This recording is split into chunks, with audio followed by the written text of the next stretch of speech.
नमस्कार।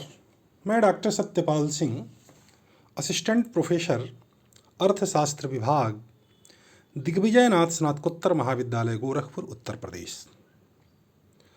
हम लोग जिस टॉपिक का आज अध्ययन करेंगे वह है मुद्रा का परिमाण सिद्धांत या क्वांटिटी थियरी ऑफ मनी।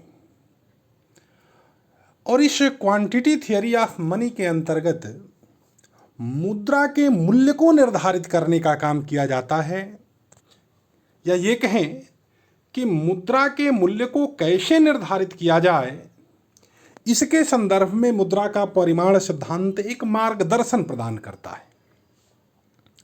अगर मुद्रा के मूल्य के निर्धारण की बात की जाए तो इस परिमाण सिद्धांत के पूर्व भी कुछ सिद्धांत चला करते थे, जिसमें मुद्रा का वस्तु सिद्धांत था, यानी कोमोडिटी थियरी ऑफ मनी। उसके बाद मुद्रा का राजकीय सिद्धांत भी हमको देखने को मिलता है। इसके साथ ही साथ मुद्रा के मूल्य को निर्धारित करने के लिए कभी मुद्रा के मूल्य को ब्याज के साथ जोड़ करके देखा गया, कभी विदेशी विनिमय दर के साथ मुद्रा के मूल्य को जोड़ करके देखा गया है, या कभी सामान्य मूल्य स्तर और मुद्रा इन दोनों को आपस में जोड़ करके देखा गया। यानी मुद्रा के मूल्य को निर्धारित करने के लिए तमाम सिद्धांत हमको देखने को मिलते हैं। उसमें से जो एक महत्वपूर्ण सिद्धांत है मुद्रा के मूल्य के निर्धारण का, वह मुद्रा का परिमाण सिद्धांत है, यानी क्वांटिटी थियरी ऑफ मनी, जिसका अध्ययन आज हम लोगों को करना है। जहाँ तक क्वांटिटी थियरी ऑफ मनी की बात की जाए तो यह क्वांटिटी थियरी ऑफ मनी जो है मुद्रा के मूल्य निर्धारण का अत्यंत ही प्राचीन सिद्धांत है, और बहुत पुराने समय से मुद्रा के मूल्य को निर्धारित करने के लिए मुद्रा के मात्रा को एक प्रमुख अंग के रूप में देखा गया, और मुद्रा के मूल्य को मुद्रा के मात्रा के साथ जोड़ करके मुद्रा के मूल्य का निर्धारण का काम प्रारंभ होता है। तो इस मुद्रा के परिमाण सिद्धांत का अगर इतिहास देखा जाए, ये कहें कि किसी भी प्रकार के आर्थिक सिद्धांत का अगर इतिहास देखना है तो हमको आर्थिक विचारों के इतिहास में इसका जिक्र मिलता है कि कोई भी सिद्धांत कब का है, कब इसका प्रादुर्भाव हुआ। इन सब बातों का अध्ययन हम हिस्ट्री ऑफ इकोनॉमिक्स थॉट में करते हैं। लेकिन वहीं हिस्ट्री ऑफ इकोनॉमिक्स थॉट के अंतर्गत ये जो मुद्रा का परिमाण सिद्धांत है, क्वांटिटी थियरी ऑफ मनी, इसकी व्युत्पत्ति कब हुई, ये कब से अर्थव्यवस्था में है, कब से हमारे आपके बीच में है, इसके द्वारा कब से मुद्रा के मूल्य का निर्धारण होता है, इसका कोई साक्ष्य हमको, क्वांटिटी थियरी ऑफ मनी का कोई साक्ष्य हमको हिस्ट्री ऑफ इकोनॉमिक्स थॉट में देखने को नहीं मिलता है। लेकिन अगर वहीं हम प्रोफेसर मार्गेट और मार्गेट की पुस्तक थ्योरी ऑफ प्राइस, इसका अध्ययन करें तो मार्गेट ने अपनी पुस्तक में यह बताया है कि क्वांटिटी थियरी ऑफ मनी, या ये कहें कि मुद्रा के परिमाण सिद्धांत की व्युत्पत्ति 15वीं शताब्दी से ये मानते हैं। कौन? Professor Margaret. मार्गेट का ये मानना है कि 15वीं शताब्दी से मुद्रा का परिमाण सिद्धांत मुद्रा के मूल्य को निर्धारित करने के संदर्भ में अर्थव्यवस्था में प्रचलित है।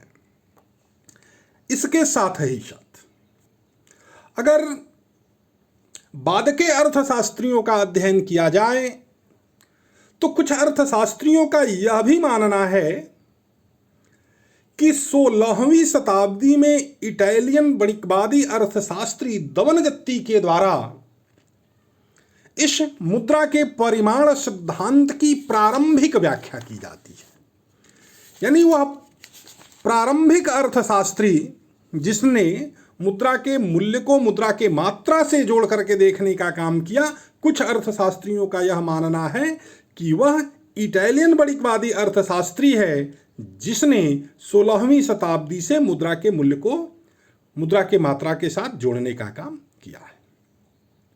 इसके बाद जो पहले से सिद्धांत चले आ रहे थे दवनजत्ती, और इसके पहले से जो सिद्धांत चले आ रहे थे, उन सिद्धांतों को आगे बढ़ाने का काम अंग्रेज दार्शनिक व वणिकवादी अर्थशास्त्री जॉन लॉक के द्वारा 1691 में किया जाता है। यानी 1691 ईस्वी में जॉन लॉक ने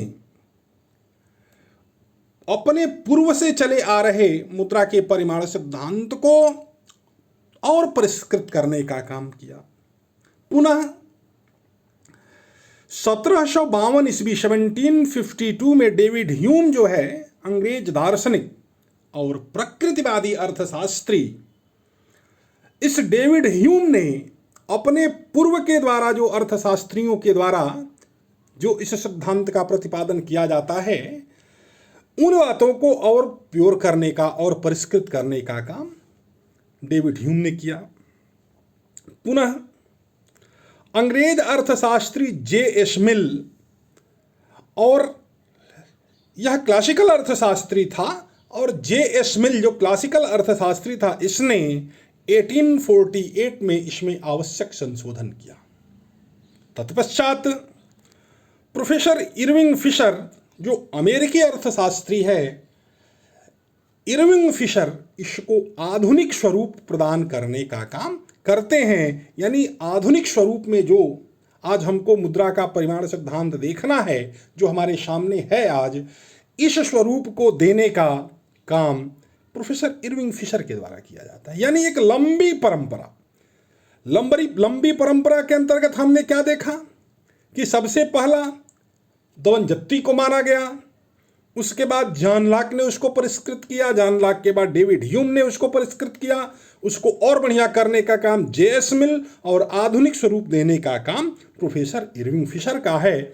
और इतने अर्थशास्त्रियों और इतने कालखंड से होते हुए आज वर्तमान में हमारे सामने जो मुद्रा का परिमाण सिद्धांत है, उसी का अध्ययन आज हम लोगों को करना है। अब बात करते हैं कि वणिकवादी अर्थशास्त्री का मुद्रा के परिमाण सिद्धांत के संदर्भ में क्या कहना था, इनका क्या कथन था। तो प्राचीन वणिकवादी अर्थशास्त्रियों का कहना यह है कि मुद्रा का मूल्य तथा उसकी मात्रा में विपरीत का संबंध होता है। यानी मुद्रा का मूल्य और उसकी मात्रा, यदि बाजार में मुद्रा की मात्रा अधिक है तो मुद्रा का मूल्य कम होगा, और बाजार में अगर मुद्रा की मात्रा कम है तो मुद्रा का मूल्य अधिक होगा।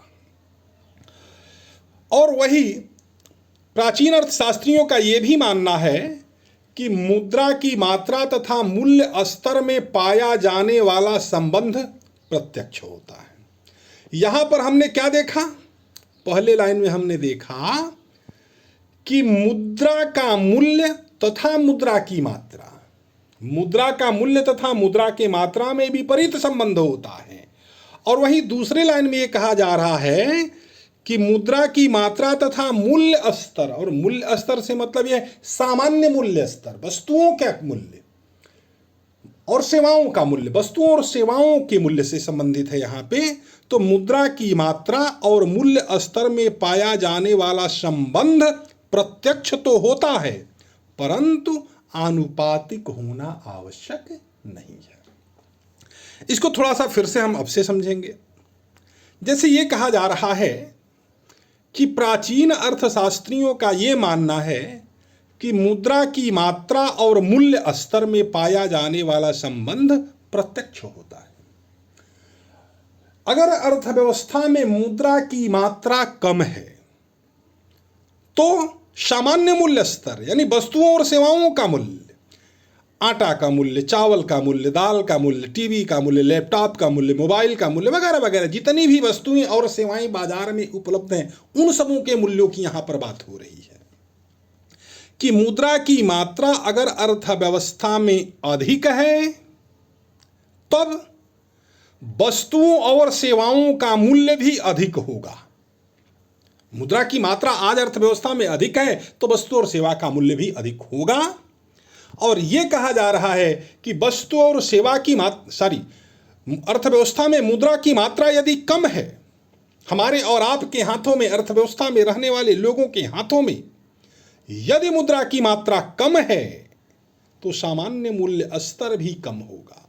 आप सुने होंगे, प्राय आपके घर के बड़े बूढ़े बताते हैं कि उनके समय में, वो जब युवा अवस्था में थे तो उनके समय में अमुक वस्तु का रेट यह था, अमुक वस्तु बड़ी सस्ती मिलती थी। हमको लगता है कि उनके जमाने में वह वस्तु जो है बहुत ही सस्ती थी। उसका कारण क्या था? उसका यही कारण था जो परिमाण सिद्धांत में पारंपरिक अर्थशास्त्रियों के द्वारा या इन अर्थशास्त्रियों के द्वारा बताया जाता है, प्राचीन अर्थशास्त्रियों के द्वारा जो बताया जाता है कि मुद्रा की मात्रा कम होगी तो सामान्य मूल्य स्तर भी कम होगा, मुद्रा की मात्रा अधिक होगी तो सामान्य मूल्य स्तर भी अधिक होगा। उन दिनों मुद्रा की मात्रा अर्थव्यवस्था में कम थी, तो जब मुद्रा की मात्रा कम थी, हमारे बुजुर्गों के पास बहुत पैसे की किल्लत हुआ करती थी, तो जब उनके पास मुद्रा कम थी तो ऐसे स्थिति में वस्तुओं और सेवाओं की भी कीमतें कम थी। तो वही चीज यहां पे बताया गया कि मुद्रा की मात्रा व मूल्य स्तर में पाया जाने वाला संबंध प्रत्यक्ष तो होता है पर आनुपातिक होना आवश्यक नहीं है। यहां पर रेखा चित्र में हम देख क्या रहे हैं, यही ऊपर वाली बात को नीचे रेखा चित्र से स्पष्ट किया गया है कि मुद्रा की मात्रा और सामान्य मूल्य स्तर में जो संबंध है उसका अध्ययन किया गया है। जैसे रेखा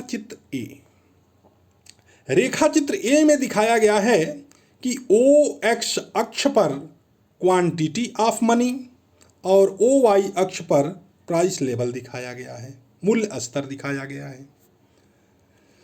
अब हम सबसे पहले इस रेखा चित्र ए की बात करते हैं। इसमें ओ एक्स अक्ष पर जो क्वांटिटी ऑफ मनी दिखाया गया है, यहाँ पर मान लिया किसी अर्थव्यवस्था में लोगों के पास quantity of money O M है, तो उन दिनों हम देख क्या रहे हैं कि जिन दिनों ओ एम मुद्रा की मात्रा है उन दिनों मूल्य स्तर ओ पी है। मुद्रा की जो मात्रा है, मुद्रा की मात्रा ओ एम से बढ़ करके ओ एम वन हो जाए, मुद्रा की मात्रा जो पहले ओ एम था वह ओ एम वन हो जाए, तो जब मुद्रा की मात्रा बढ़ी ओ एम वन हो गई तो मूल्य स्तर ओ पी से बढ़ करके ओ पी वन हो गया। यानी यहां पर हमने क्या देखा कि मुद्रा के मात्रा में परिवर्तन हो रहा है तो मूल्य स्तर में भी परिवर्तन हो रहा है। मुद्रा की मात्रा बढ़ रही है तो मूल्य स्तर भी बढ़ता हुआ पाया जा रहा है। तो यहां पर हमने क्या देखा, M M one equal to P P one, यानी जितना यह परिवर्तित हुआ, जितनी दूरी यहां पर है उतनी ही दूरी लगभग यहां पर है। यहां पर पहले वाले रेखा चित्र में यह बताया गया है कि यहां पर आनुपातिक परिवर्तन हो रहा है। क्वांटिटी ऑफ मनी जब चेंज होता है तो जितना क्वांटिटी ऑफ मनी चेंज हुआ ठीक उतना ही प्राइस लेवल चेंज हुआ। तो पहले रेखा चित्र में यह बताया गया कि यह आनुपातिक भी हो सकता है। रेखा चित्र बी की अब बात करते हैं। रेखा चित्र बी में हम देख क्या रहे हैं कि वही बात यहां भी है कि ओ एक्स अक्ष पर क्वांटिटी ऑफ मनी और ओ वाई अक्ष पर प्राइस लेवल दिखाया गया है। मान लिया अर्थव्यवस्था में quantity of money O M है, मुद्रा की मात्रा ओ एम है तो प्राइस लेवल ओ पी है। मुद्रा की मात्रा ओ एम तो प्राइस लेवल ओ पी। मुद्रा के मात्रा में जब परिवर्तन होता है तो मूल्य स्तर में भी परिवर्तन होता है। मुद्रा की मात्रा ओ एम से बढ़ करके ओ एम वन हो गई, और जब ओ एम वन हो गई तो मूल्य स्तर जो ओ पी था वह मूल्य स्तर ओ पी से बढ़ करके ओ पी वन हो गया। और इस प्रकार हम देख क्या रहे हैं कि इस प्रकार से परिवर्तन हुआ। यहां पर भी हम देख रहे हैं कि मुद्रा की मात्रा बढ़ रही है तो मूल्य स्तर बढ़ रहा है। मुद्रा की मात्रा ओ एम से बढ़ के ओ एम वन तो मूल्य स्तर ओ पी से बढ़ करके ओ पी वन। संबंध प्रत्यक्ष तो है, मुद्रा की मात्रा बढ़ेगी तो मूल्य स्तर बढ़ेगा, लेकिन जो मुद्रा की मात्रा में परिवर्तन हुआ है वह बड़ा है। जैसे हम क्या देख रहे हैं कि मुद्रा के मात्रा में परिवर्तन M से M1 का हो गया तो मूल्य स्तर का परिवर्तन P से P1 का हुआ, और इसमें मुद्रा के मात्रा में होने वाला परिवर्तन बड़ा है और मूल्य स्तर में होने वाला परिवर्तन छोटा है, और उसी चीज को यहां दिखाया गया है MM1 ग्रेटर देन PP1। यानी यहां पर अब आनुपातिक नहीं है, मुद्रा के मात्रा में ज्यादा परिवर्तन होता है लेकिन मूल्य स्तर में होने वाला परिवर्तन छोटा है। इसके साथ ही रेखाचित्र सी, ये तीसरे रेखाचित्र को हम देखें तो यहां भी सब वही बातें हैं। OX पर क्वांटिटी ऑफ मनी और OY पर प्राइस लेवल। जिन दिनों OM मुद्रा की मात्रा है उन दिनों OP मूल्य स्तर है। मुद्रा के मात्रा में परिवर्तन हुआ, OM से बढ़कर के OM1 हो गया तो मूल्य स्तर OP से बढ़कर के OP1 हो गया। इस प्रकार हम क्या देख रहे हैं कि यहां भी मुद्रा के मात्रा में परिवर्तन हुआ, क्वांटिटी ऑफ मनी, और वो क्वांटिटी ऑफ मनी OM से बढ़कर के OM1 हो गया तो प्राइस लेवल OP से बढ़कर के OP1 हो गया। और यहां क्या देख रहे हैं कि MM1 less than PP1, MM1 जो है छोटा है PP1 की अपेक्षा। तो इस प्रकार ऊपर की बात में जो ये कहा गया है कि मुद्रा के मात्रा तथा मूल्य स्तर में पाया जाने वाला संबंध प्रत्यक्ष तो होगा, प्रत्यक्ष तो हो रहा है कि मुद्रा की मात्रा बढ़ रही है तो मूल्य स्तर बढ़ रहा है, और मुद्रा की मात्रा यदि घटेगी तो मूल्य स्तर भी घटेगा। प्रत्यक्ष तो है पर आनुपातिक होना आवश्यक नहीं है कि जिस अनुपात में मुद्रा की मात्रा में परिवर्तन हो ठीक उसी अनुपात में मूल्य स्तर में परिवर्तन हो, ऐसा आवश्यक नहीं है। कभी आनुपातिक भी हो सकता है, कभी अनुपात से अधिक भी हो सकता है, और कभी अनुपात से कम भी हो सकता है। यानी ये बातें जो हैं पारंपरिक अर्थशास्त्रियों का था, या ये कहें कि प्राचीन अर्थशास्त्रियों का था। ये प्राचीन काल के अर्थशास्त्रियों के द्वारा जो ये बातें कही गई, ये बातें थी। वही ऊपर जो बात कही गई है उसी बात को यहाँ पर समझाया गया है कि उपरोक्त तीनों रेखा चित्र में यह स्पष्ट हो रहा है कि मुद्रा की मात्रा में वृद्धि होने पर मूल्य स्तर में भी वृद्धि होती है। वही बात है यहाँ पर जो है लिख के दिखाया गया है। कभी आनुपातिक हो सकती है, कभी अनुपात से अधिक हो सकती है, तो कभी अनुपात से कम। रेखा चित्र में MM1 इक्वल टू PP1, वही चीज़ जो यहाँ पे दिखाया गया है, जो यहाँ पर दिखाया गया था MM1 इक्वल टू PP1, वही चीज़ यहाँ दिखाया गया है कि MM1 इक्वल टू PP1। फिर रेखा चित्र बी में MM1 greater than PP1, MM1 greater than PP1, तो वही रेखा चित्र बी में यहाँ दिखाया गया है कि MM1 ग्रेटर देन PP1। रेखा चित्र सी में दिखाया गया है MM1 लेस देन PP1, तो वही चीज़ यहाँ पर भी दिखाया गया है कि MM1 लेस देन PP1। यानी उपरोक्त व्याख्या से प्राचीन वणिकवादी अर्थशास्त्रियों के विचार से स्पष्ट हो रहा है कि मुद्रा की मात्रा और मूल्य स्तर में पाया जाने वाला संबंध प्रत्यक्ष तो होता है पर आनुपातिक होना आवश्यक नहीं है। अब परिमाण सिद्धांत, क्वांटिटी थियरी के संदर्भ में अर्थशास्त्रियों का क्या कहना है, अब इसका जिक्र हम लोगों को यहां पर करना है। जैसा कि हम जानते हैं कि मुद्रा के मूल्य निर्धारण के परिमाण सिद्धांत के पूर्ण विकास का श्रेय इरविंग फिशर को जाता है। शुरू में ही बताया गया कि इस सिद्धांत के पूर्ण विकास का श्रेय यदि किसी को जाता है तो वह इरविंग फिशर को जाता है, और इरविंग फिशर ही मुद्रा के परिमाण सिद्धांत की आधुनिक व्याख्या करते हैं। इरविंग फिशर के पूर्व की अगर बात करें तो इरविंग फिशर के पूर्व अंग्रेज अर्थशास्त्री, अंग्रेज परंपरावादी अर्थशास्त्री J.S. मिल के द्वारा 1848 में बहुत सारे सुधार किए गए थे। यानी 1848 ईस्वी में J.S. मिल ने इस सिद्धांत में यानी क्वांटिटी थियरी ऑफ मनी में बहुत सारे परिवर्तन किए और उसी परिवर्तन को अंग्रेज अर्थशास्त्री इरविंग फिशर और परिष्कृत करते हैं।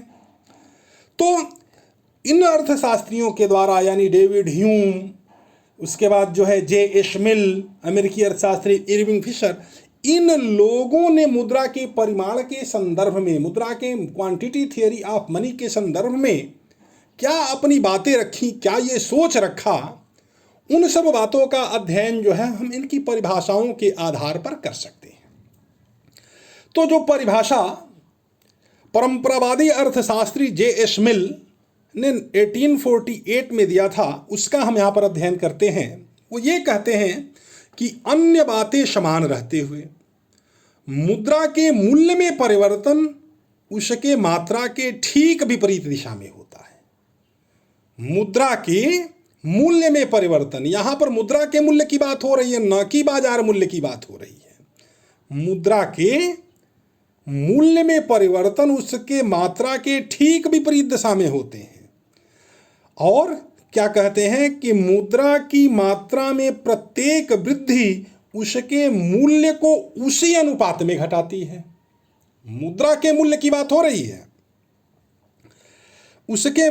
उसके मूल्य को उसी अनुपात में घटाती है और मुद्रा की मात्रा में प्रत्येक कमी उसके मूल्य को उसी अनुपात में बढ़ाती है। मुद्रा के मात्रा और मुद्रा के मूल्य, इसके संदर्भ में J.S. मिल का ये कहना है कि मुद्रा के मात्रा में जिस अनुपात में परिवर्तन होगा, ठीक उसी अनुपात में मुद्रा के मूल्य में भी परिवर्तन होगा और यह परिवर्तन जो है प्रत्यक्ष होगा।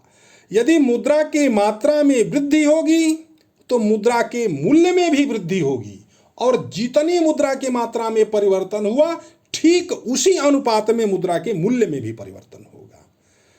और इसके बाद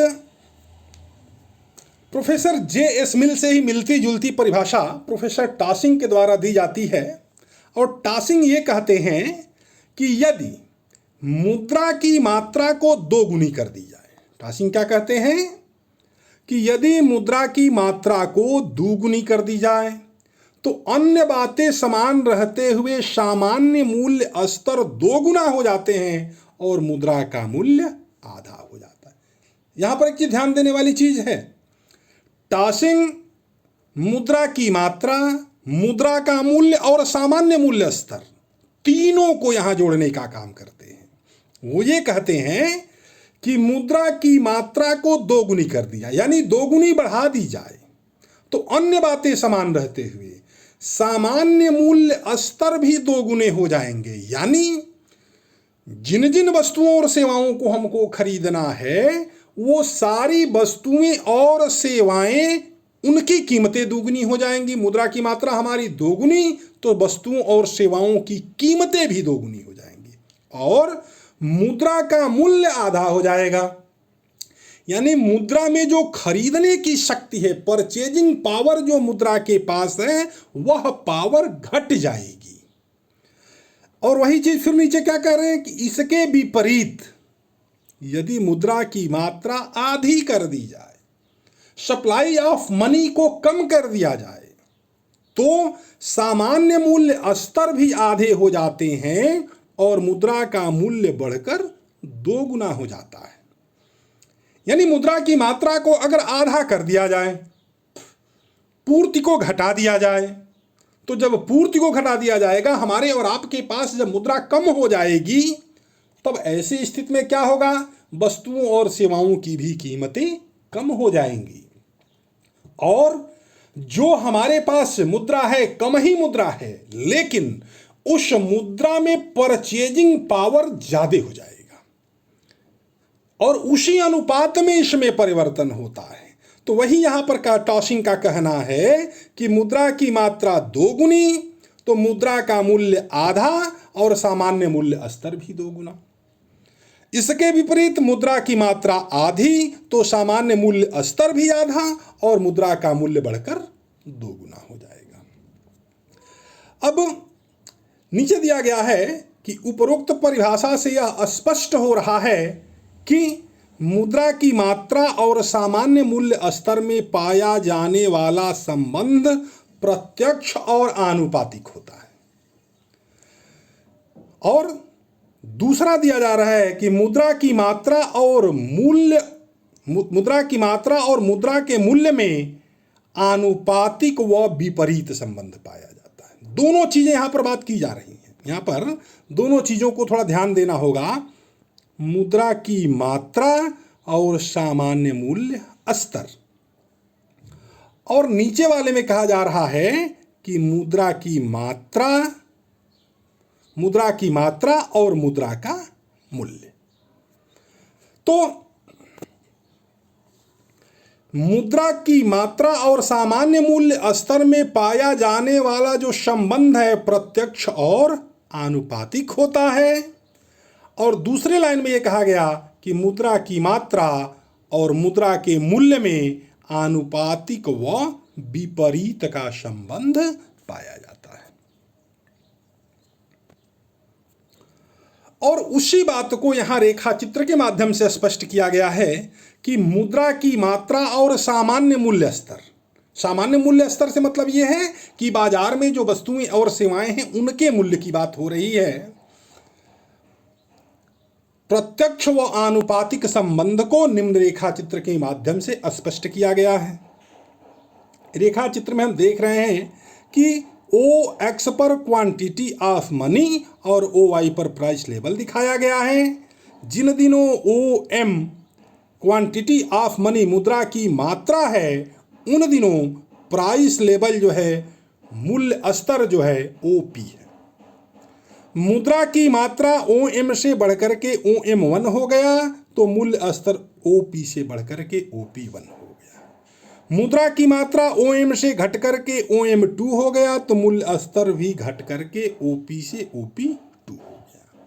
यानी ऊपर क्या कहा गया है कि मुद्रा की मात्रा और मूल्य स्तर में प्रत्यक्ष व आनुपातिक संबंध होता है। उसी को यहाँ दिखाया गया है कि जिस अनुपात से मुद्रा के मात्रा में परिवर्तन होता है, उसी अनुपात से मूल्य स्तर में भी परिवर्तन होता है। और इसी रेखा चित्र को नीचे समझाया गया है कि OM मुद्रा की मात्रा तो OP प्राइस लेवल है। अब एक बार मुद्रा की मात्रा को जो है बढ़ाकर देखा गया, यानी OP से मुद्रा की मात्रा बढ़कर के OM से बढ़कर के OM1 तो सामान्य मूल्य स्तर OP से बढ़कर के OP1। फिर दूसरे में ये बताया गया कि मुद्रा की मात्रा OM से बढ़कर घट करके OM2 हो गई तो सामान्य मूल्य स्तर OP से घट करके OM2 हो गया, नेक्स्ट। अब परिमाण समीकरण की बात करते हैं कि मुद्रा के परिमाण समीकरण में क्या बातें कही गई हैं। तो मुद्रा की मात्रा तथा मूल्य स्तर के मध्य संबंध को विभिन्न कालखंडों में अर्थशास्त्रियों के द्वारा जो समीकरण प्रस्तुत किए गए हैं, उनको क्रमशः हम नीचे अध्ययन करते चले जाएंगे। जैसे कि प्राचीन अर्थशास्त्रियों का क्या दृष्टिकोण है। तो प्राचीन अर्थशास्त्रियों द्वारा जो प्रतिपादित मुद्रा का परिमाण समीकरण था, उसमें प्राचीन अर्थशास्त्रियों ने जो पहला समीकरण दिया था वह यह है कि P = M/T, यानी यदि सामान्य मूल्य स्तर ज्ञात करना है, P = सामान्य मूल्य स्तर अगर ज्ञात करना है तो M देश में प्रचलित मुद्रा की मात्रा और T जो है उपलब्ध वस्तुओं और सेवाओं की मात्रा। यदि सामान्य मूल्य स्तर को ज्ञात करना है तो देश में प्रचलित मुद्रा की मात्रा कितनी है और इस मुद्रा की मात्रा को देश में समस्त वस्तुएं और सेवाओं की मात्रा कितनी है, इससे अगर हम डिवाइड कर देते हैं तो सामान्य मूल्य स्तर आ जाएगा। ऐसा मानना प्राचीन अर्थशास्त्रियों का था। उपरोक्त समीकरण में हम एक चीज ध्यान दे रहे हैं कि देश में प्रचलित जो मुद्रा की मात्रा है इसको M से दिखाया गया है। और m एक समय में मुद्रा की जो मात्रा है वह स्थिर होती है। देश के केंद्रीय बैंक के द्वारा जो मुद्रा जारी की गई है वो प्रेजेंट टाइम में स्थिर है, और अर्थव्यवस्था में एक मुद्रा जो है एक दिन में कई बार काम करती है। जैसे मान लिया आपके पास एक 100 रुपए की नोट है, तो आपने उस 100 रुपए की नोट से कोई वस्तु खरीदी, ए वस्तु खरीदी, तो वह नोट जो है आपके यहां से ए वस्तु के विक्रेता के पास चली गई।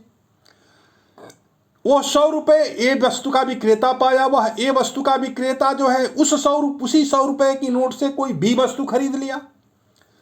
वह 100 रुपए की नोट किसी बी वस्तु के विक्रेता के पास चली गई, फिर वह बी वस्तु का विक्रेता जो है उसके पास जो आय प्राप्त हुआ उस धनराशि से कोई सी वस्तु खरीदा, फिर सी विक्रेता सी वस्तु के विक्रेता के पास वो 100 रुपए गई, तो फिर वो जो है डी वस्तु खरीद लिया, डी से ई, ई से एफ।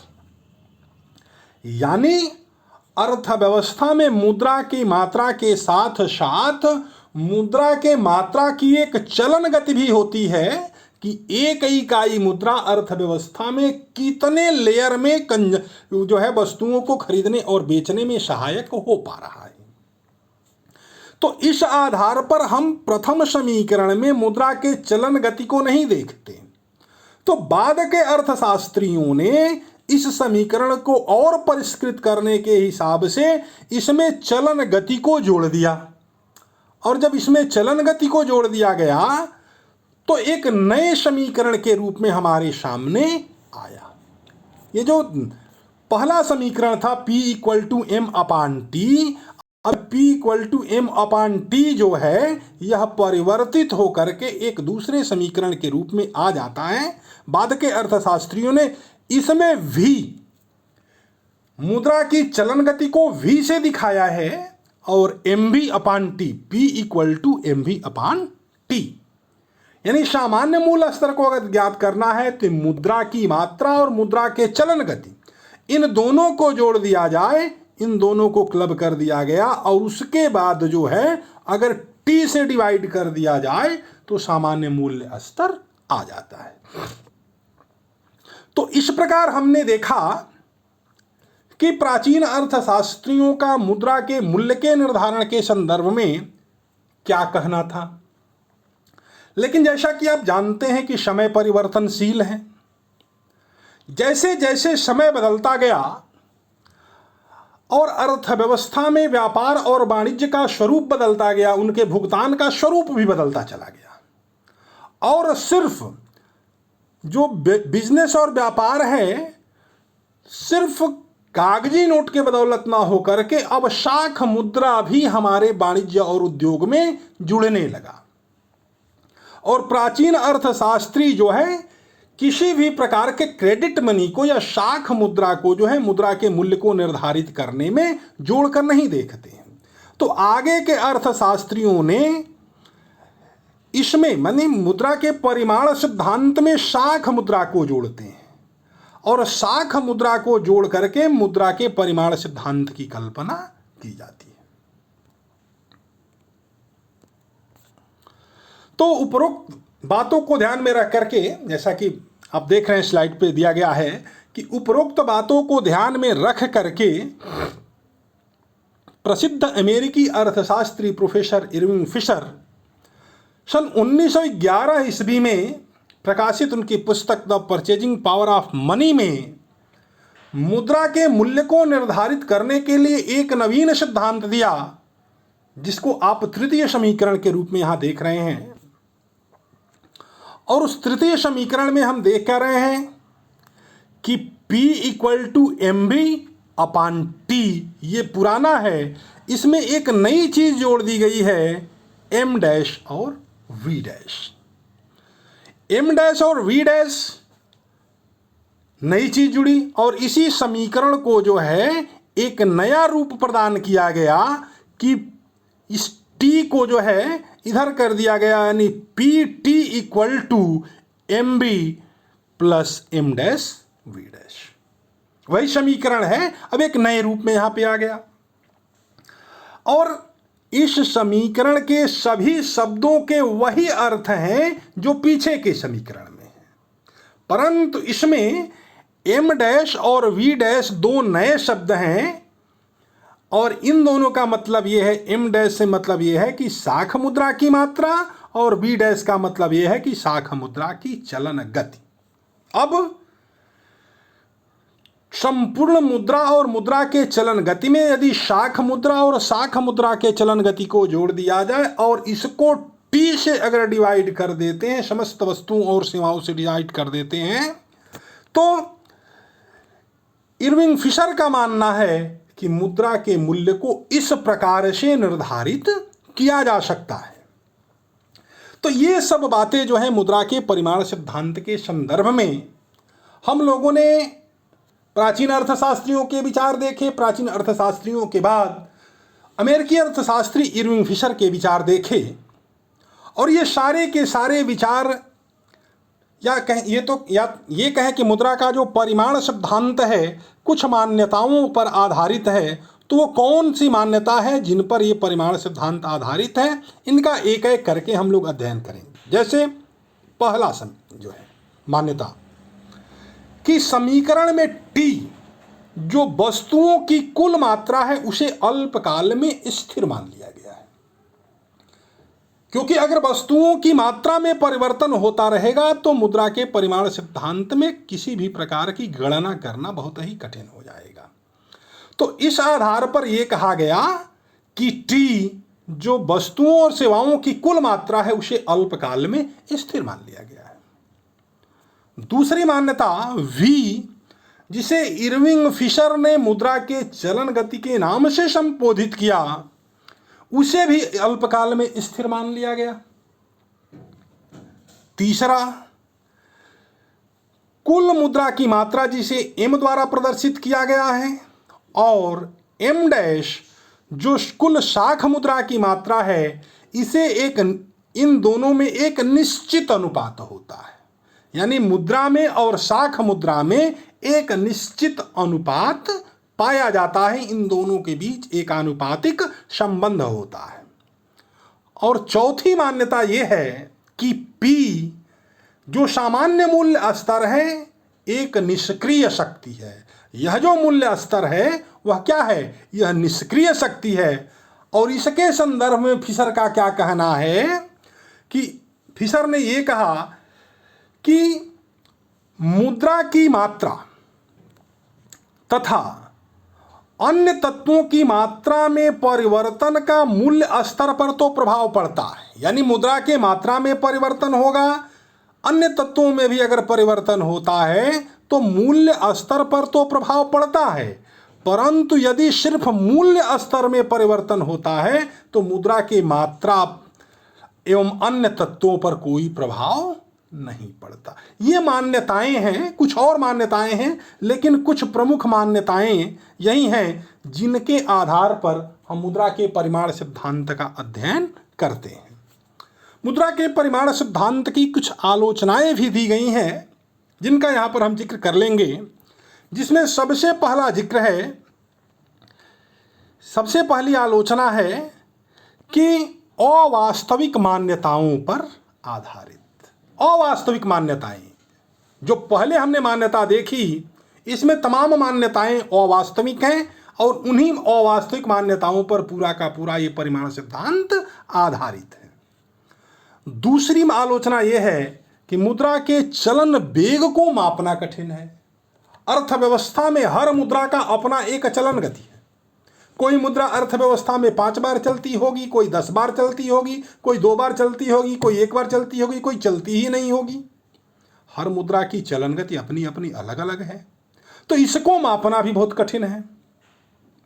तीसरी आलोचना ये की जाती है कि मुद्रा के मात्रा के अनुपात में मूल्य में परिवर्तन का कथन असत्य, कि मुद्रा के मात्रा के अनुपात में मूल्य में भी परिवर्तन हो जाएगा, ऐसी बात बाद के अध्ययनों में हमको देखने को नहीं मिलती, या अनुभवजन्य परिस्थितियां जैसी रहीं उस आधार पर यह नहीं कहा जा सकता कि मुद्रा के मात्रा के अनुपात में मूल्य में भी परिवर्तन हो जाएगा, ऐसा संभव नहीं है। अगली कमी ये बताई गई कि इस सिद्धांत में समय तत्व पर कोई ध्यान नहीं दिया गया है। उसके बाद पांचवी कमी कि मुद्रा का मूल्य कुल आय का परिणाम है। मुद्रा का जो मूल्य है ये बताया गया है कि मुद्रा का मूल्य आय का परिणाम है। आय में परिवर्तन होगा तो मुद्रा के मूल्य में भी परिवर्तन होगा, न कि यह मात्रा का परिणाम है। यह क्राउथर और किन्स का कहना है। और आगे एक और कमी दी जाती है कि यह सिद्धांत मुद्रा के संचित कोष यानी भविष्य के लिए बचाई गई मुद्रा पर कुछ भी ध्यान नहीं देता। यानी जो भी मुद्रा है उस सभी मुद्रा को ये मान लेता है कि वो सारी की सारी मुद्रा जो है अर्थव्यवस्था में जो है वस्तुओं को बेचने और खरीदने के लिए ये काम करेगी। लेकिन वास्तविकता यह है कि हम और आप बहुत सारी मुद्रा को बचा के रखते हैं अपनी भविष्य की योजनाओं के लिए। तो इस चीज़ का भी हमको जो है हम देखने को मिलता है कि इस चीज़ का भी ध्यान यहाँ पे नहीं दिया गया है। इसके साथ ही साथ मुद्रा के परिमाण सिद्धांत की और ढेर सारी आलोचनाएं यहाँ पर दी गई हैं और इसी आलोचना के आधार पर मुद्रा के परिमाण सिद्धांत का अध्ययन करने का एक नया दृष्टिकोण आता है जिसको कैम्ब्रिज अर्थशास्त्रियों का दृष्टिकोण के नाम से हम अध्ययन करते हैं। तो आज हम लोगों ने मुद्रा के मूल्य निर्धारण का परिमाण सिद्धांत देखा कि किस प्रकार से मुद्रा की मात्रा को और मुद्रा के मूल्य को जोड़ा गया या जोड़ करके देखने का प्रयास किया गया। तो इसके साथ ही आज का चैप्टर समाप्त हुआ और हमें उम्मीद है ये सारी बातें आपको समझ में आई होंगी। बहुत बहुत आप सबको धन्यवाद।